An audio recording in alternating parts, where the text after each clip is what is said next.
Hello guys, so today we are going to discuss the previous year exams of JKSSB. उनमें जो भी JNK के regarding जो भी GS के questions थे, we are going to discuss that. So the first exam is of JKSSB Sub Inspector Police, which was held on 2023. So इस particular exam में most of the questions were asked from the JNK Reorganization Act. So let's start. The first question is, as per the J&K Reorganization Act 2019, the UT of Ladakh comprises of which of the following territories of the state of J&K? So, Jammu and Kashmir state जब UT of J&K and UT of Ladakh में like it got bifurcated. So the UT of Ladakh has two districts, namely Kargil and Leh, while the other J&K का जो UT बना उसमें 20 districts हैं. So moving on to the next question.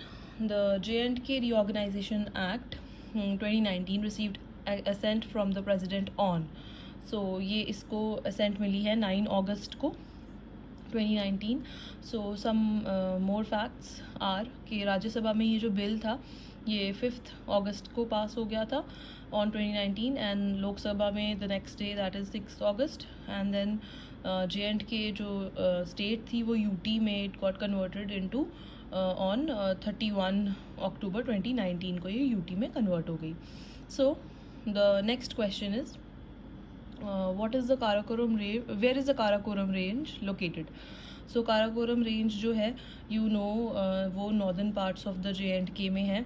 So Arunachal Pradesh तो इसका answer नहीं हो सकता है, ना ही उत्तर प्रदेश और ना ही सिक्किम. तो काराकोरम रेंज है कहाँ पे? J&K में. तो जो भी ऑप्शन J&K के रिगार्डिंग होता तो वही आंसर होता. Moreover, it's in the northern part of the J&K. Okay, so the next question is, as of 2021, the Jammu and Kashmir Reorganization Act 2019 consists of, तो इसमें 5 schedules, 14 parts and 103 sections हैं. Okay, so the next question is, as per the J&K Reorganization Act 2019, the total number of members in the Legislative Assembly of the UT of Jammu and Kashmir shall be. तो इसमें हमारे पास आ जाती है कितनी number of seats थी उसमें, तो 107. तो उसके बाद इसको लाइक 7 सीट्स जो है वो मोर इंक्रीज़ करके 114 कर दी गई. सो वो जो 7 सीट्स थी उनकी बाइफर्केशन ऐसे है कि 6 सीट्स जम्मू को मिली है और 1 सीट जो है वो कश्मीर को मिली है.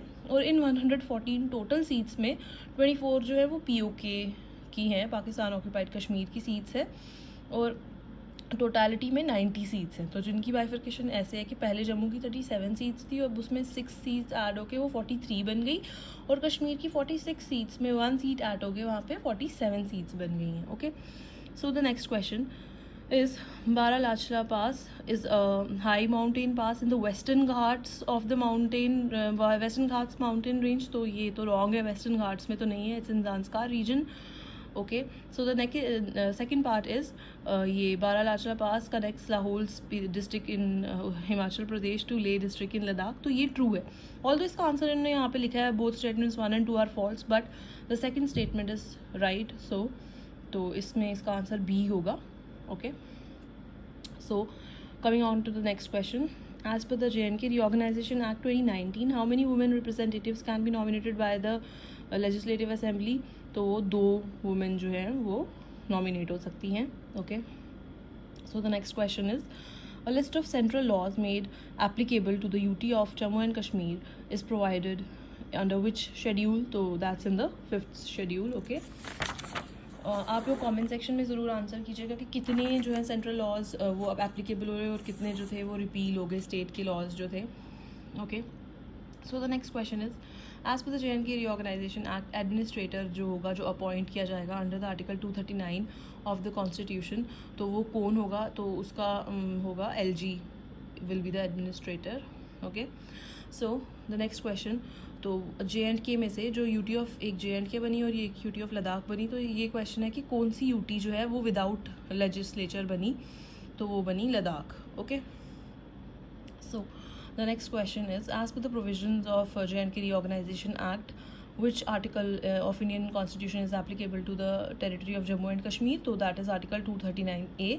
तो जिसके हिसाब से पुडुचेरी भी गवर्न हो रही है, एंड लद्दाख जो है वो सेम उसका है जैसे कि चंडीगढ़ का है. Okay, Then question number 12. According to the section 52 of J&K Reorganization Act, who has the power to promulgate the ordinances? तो वो LG के पास है हमारे ordinances को पास करना और वो सब करना रिसेस के लिए. Then how many members can LG जो है वो पीछे भी वही क्वेश्चन था और यहाँ पे भी सेम ही क्वेश्चन है. तो अगर वुमेन जो एडिक्वेटली रिप्रेजेंटेड नहीं है तो LG जो है वो 2 वुमेन को नॉमिनेट कर सकते हैं. Okay, so the next question is, which clause or section of the J&K Reorganization Act clarifies the power of Election Commission? So that is 61 article or 61 section is regarding to the Election Commission. Or the next question is, in which constitutional amendment did the Panchayati Raj become constitutional? So that was 73rd Amendment Act of 1992, I suppose, or 1993. Okay, so with this we conclude today's video. So thank you for watching.